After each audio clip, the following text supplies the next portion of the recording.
이런 상황 속에 청와대 비서관을 지낸 진성준 민주당 의원이 집값 상승이 정책 실패가 아닌 시장 실패라고 주장해서 또 다른 논란을 낳았습니다.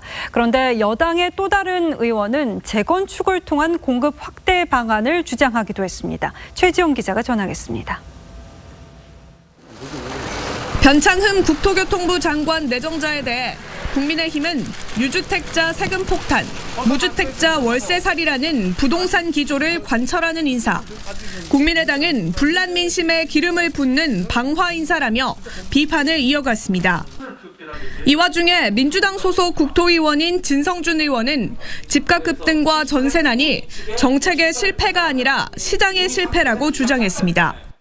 정책의 실패라기보다 오히려 시장의 실패라고 하는 성격이 더 강하죠. 다른 지역으로 풍선 효과가 나타났기 때문에 전체적으로 집값이 상승하는 한계를 보여왔다는 거죠. 경제학에선 보이지 않는 손이 작동하지 않아 시장 자율에 맡겨둘 수 없는 정부 개입이 필요한 상태를 시장 실패라고 합니다.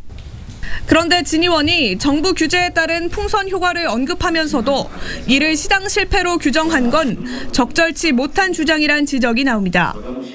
현실에 맞는 정책을 내게 되는 거죠. 어떻게 현실을 정책에다가 맞춥니까? 절대로 시장은 실패 주체가 될 수가 없고 실패가 목격되는 어떤 플레잉 필드일 뿐이고.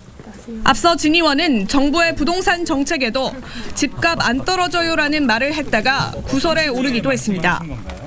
진 의원은 재건축 재개발을 집값 상승의 원인으로 지목했지만 같은 당 노웅래 최고위원은 재건축 재개발을 통한 공급 확대를 처방으로 내놨습니다.